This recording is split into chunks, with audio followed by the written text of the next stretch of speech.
61 because we know that we're likely to be below that in an overall setup, and sure enough, it's turning out to be correct. Now, could we have waited to the last day? Yeah, you're probably going to get more premium, but that's going to die out pretty quick, so market's going to have to drop another 5, and it very well could, and I wouldn't mind having us put the shares, because we got about 20 cents for them, so we're really in at 59.80.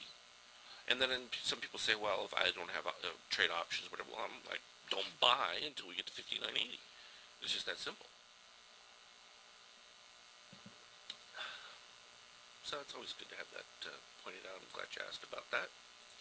Well, let's go on to power momentum with Google. Look at that. Very solid. I mean, you can see how here we had the yellow above, negative, and then boom, you had this cataclysm, skyrocket, and you're saying to yourself, okay, well, how am I picking this huge move up? And look at what price did, because price was irrelevant.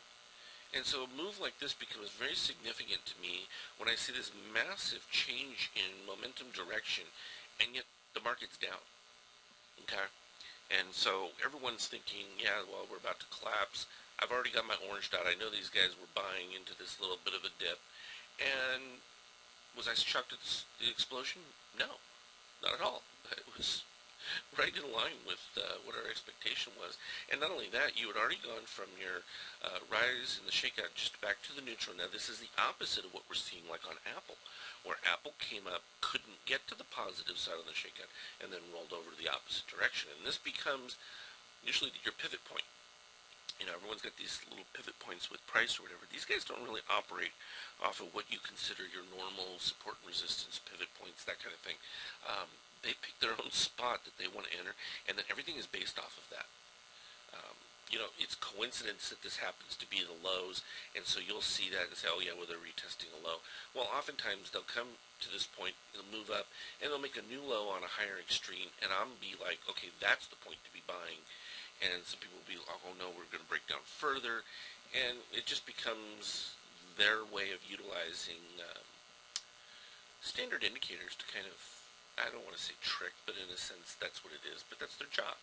Their job is to, you know, get the best price they can for their shares and then dump them when it comes out. Now, another positive thing for Google is you can see that from the expanded ratio histogram, staying above the cyan line indicates that, you know, maintaining its overall bullish stance even within this dip.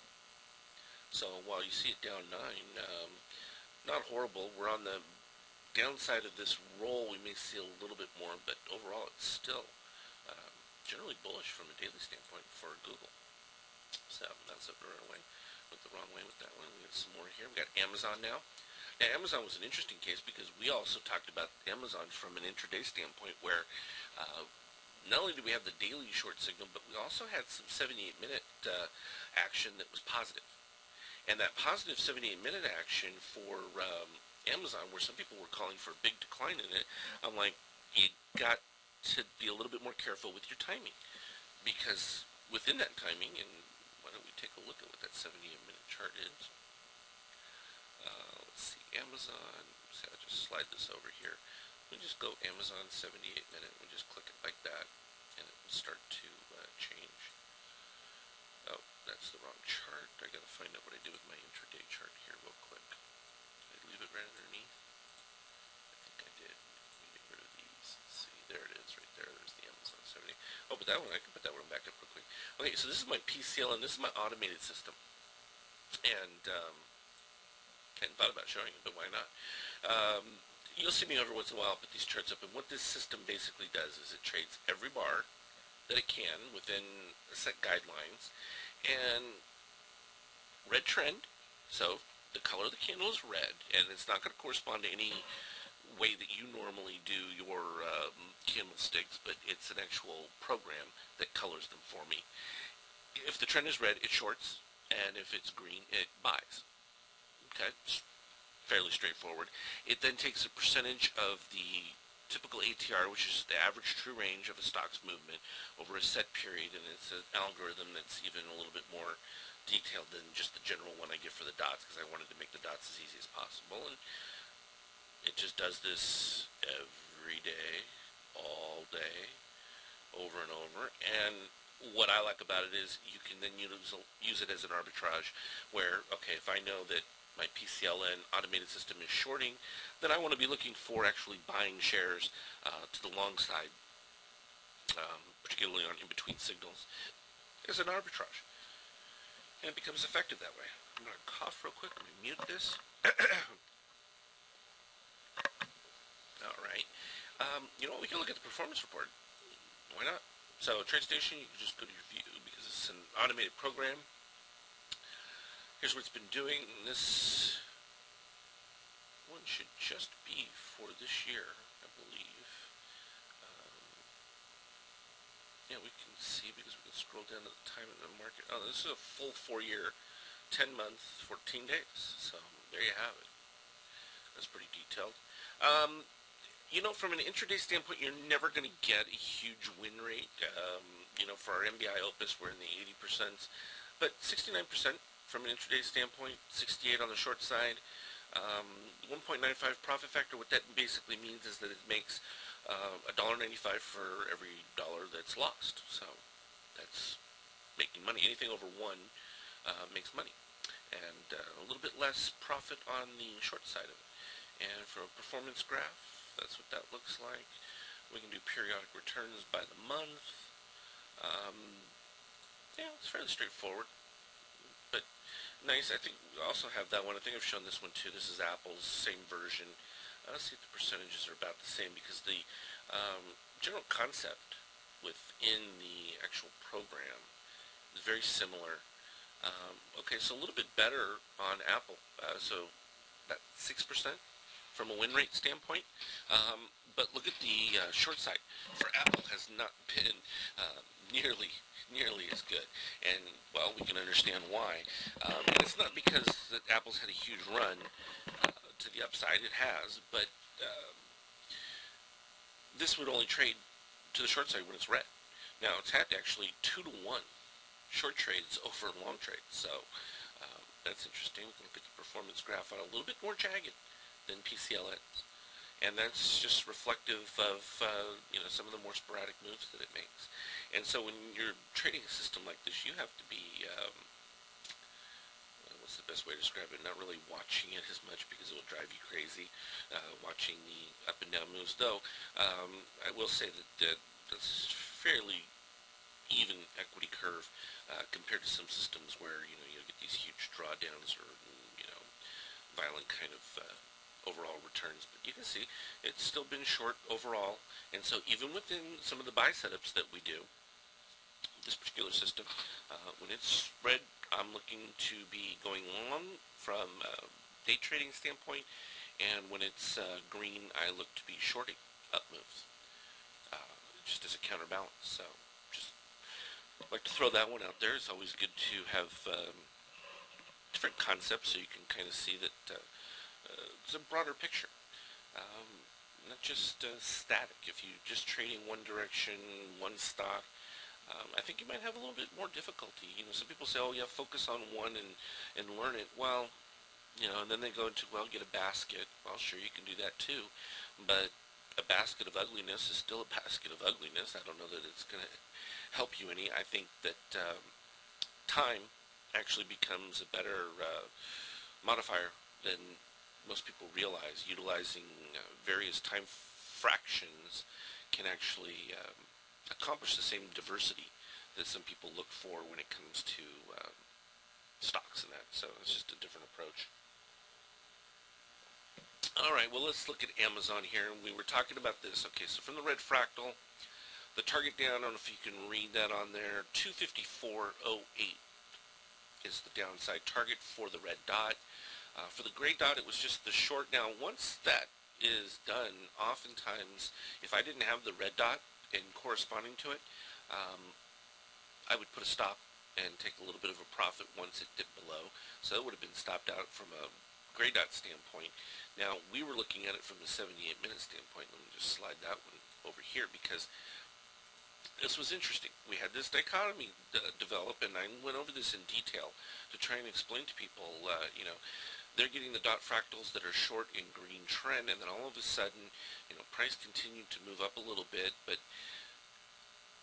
wasn't daunting because overall we still had the daily, because this was a couple of days ago. This is right when the daily red dot came in, and it's over here that the gray dot showed up, and then subsequently, though, you're in the middle of the short, then all of a sudden you get these green dots. Now, at this particular point, you get a green dot after the red dot in green trend. Should you just automatically run from it? No, but I would definitely move my stop down, is clearly what I would do. And it was interesting because it came back within the end of that day and then the beginning of the next, and actually met the 109 target right here on this dip. And I was like, well, this is a point where, you just can either merge the two together, take a little bit less of a profit from your second one and be done with it, and then turn around and start doing your buying, or you can hold on a little bit longer, but you can't go too many bars, because after about 6 bars, these signals become less effective, even on a 78-minute standpoint. So that's a little over a day and a half, roughly. And what you would want to be looking for would be a confirmation. So what I said was, well, yes, while the short has met its target, I said also the long will meet its target, even within the broader context of the daily being short, because oftentimes what these guys will do is they'll make an attempt to go back up to the highs, see if they can force some short covering, and then it usually falls under the weight. And so you ended up with our orange dot as well. That one hit the target easily, as did the 112-113. Now, dip down again. Now, green dot here, as we're about to flip into red trend, but with an overall short bias, you have to be a little more respectful of that. And keep that in the back of your head. It's like, okay, I got my green dot Amazon, so I just want to turn around and buy.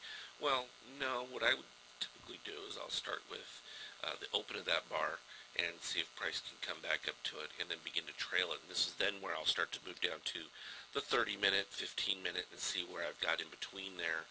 And you can utilize the full time frame. That's why I offer the dots in all time frames, so that you can get this broader picture. You can't get the daily because I haven't offered the daily yet to anyone, unless you're a member who went ahead and got the indicators, in which case they kind of chuckle a little bit on some of the stock twits comments and that, because they can see the whole picture. And the whole picture is very different than what a lot of people. The 6 bars, though, when I talk about for time frame, it applies on all of them, and it's not a negation of the signal after 6 bars. It's the effectiveness of it becomes less. Now, what I'll look for is, like in this particular case, you go 1, 2, 3 bars. I look for another signal to come in. It's like, okay, now I know this guy has backup. And that was where we ended up with Apple had 5, I believe it was, on that daily chart, within like 7 days there.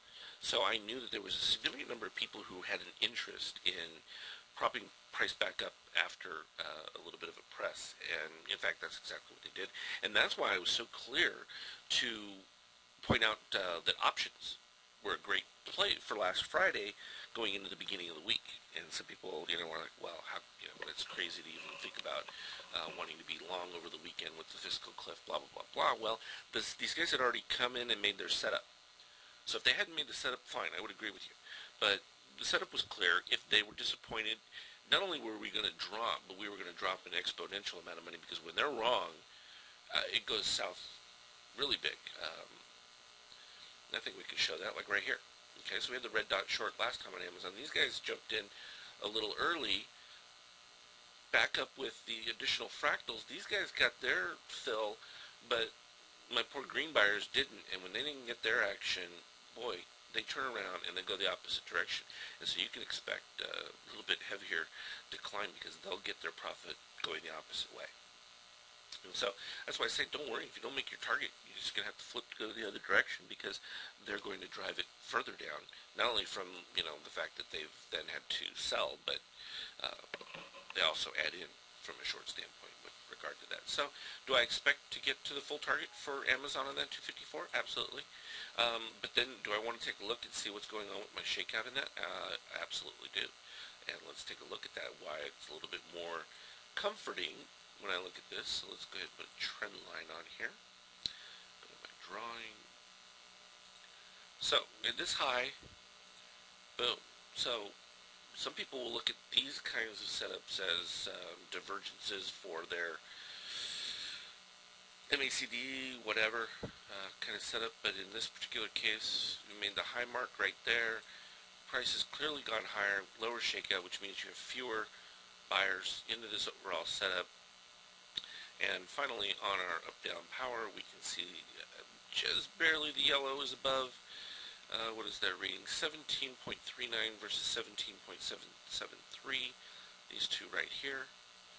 And so that suggests that it should reach that full down mode. So that becomes an interesting one, because then it's like, okay, well, what if you're playing Amazon on a smaller time frame from the dot alerts? Let's go take a look at the 10-minute. Because this kind of gives you the idea that you've got an overall broader short target, the opposite of what you see from a Google, within the same context. So when you get these signals, you'd better be looking for your full discount. And in this particular case, I want to be riding this signal lower. I'm not looking to jump in. I can leave my buy entry right at where the buy fractal is. These ones already made it. But, you know, when you get to these points, you continue to just bring it down after each of the different 10-minute bars close. And you just keep going until you've got your discount and you know it. Now, 1, 2, 3, 4, 5, 6 bars. So I've passed my 6 bars. Did get my gams right in here. You're not going to see those because that's not part of the dot alert. And now you got to say to yourself, okay, I really need to see a new signal in order to want to take that long move to the upside. Are there some encouraging things? Yeah, I think if we look at the shakeout readings here from an intraday setup, 25 to minus 18. So now I'm pretty much at lower lows, but much higher. And this is what you'll see within an intraday. So while, yeah, fine, the overall daily still says you're going to be looking for a few dollars lower, doesn't mean you still can't capture some pops from a short-term standpoint in between time frame. Let's see, what else did I have in here? It was the ES. Still suffering. Well, how is the ES trade doing? Let me see here. Let me get that back. So there was the ES daily. So we're minus 21.50. Pretty good sized decline. I need to minimize that. Here we go. Alright, so it's right about even. 10 contracts there. Now, someone asked me, okay, how would we do a buy on this particular setup? Let's go ahead and turn this to an intraday chart.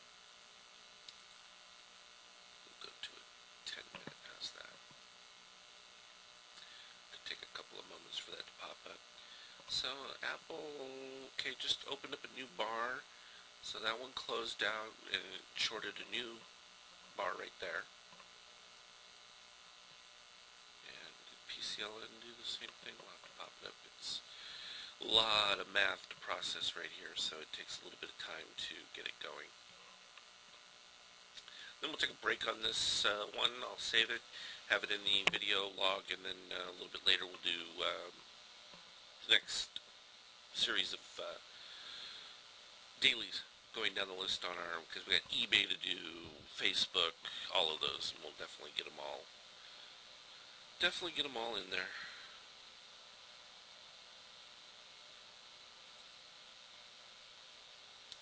Working the computer really hard to get this to go. So if you have any questions, please feel free to go ahead and ask them. Alright, so there's the ES 10-minute. Okay, good. We got a little buy signal. Was that at 14.19? So somewhere around 14.18 would be an attractive setup. So what we do is, literally, if we wanted to buy, we can click right here and just go ahead and buy. It's asking me on the sideline if I want to do that. It's like, fine. So here's what it did. It created a stop above, a profit target, and a stop loss. And then these are easily adjusted by just sliding them up, and it will change accordingly where you want them. So if I just want to go ahead and buy this setup, I can flip that right there. And let me turn the volume up, and we'll be able to hear it if it fills.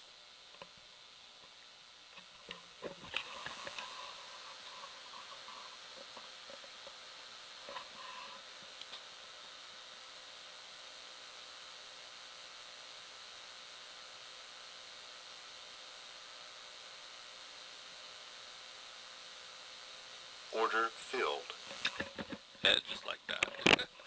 So now, then you can see that it changed colors up here, and it's turned. So that's an active order. So from that entry, you wanted to be aggressive, and you're only looking for a small move. You can go like that. It's like, okay, so 4 points, full point on the 5 contracts. That would be $250, $50 per quarter tick, and literally that's how you would trade that. So what I'm going to do is I'll put together the charts for the remainder of the different stocks that we still have to cover. Because, gosh, what do we have here? We've done Apple, Amazon, Google, PCLN. We got Netflix to cover, MasterCard, Visa. We did a little bit of the SPY. We got Win, Goldman Sachs, LVS. I'm going to put those over here. We'll scroll through it all. Shrink it down a little bit so we can get up there. So we got all these: Facebook, FAS, WLT, eBay.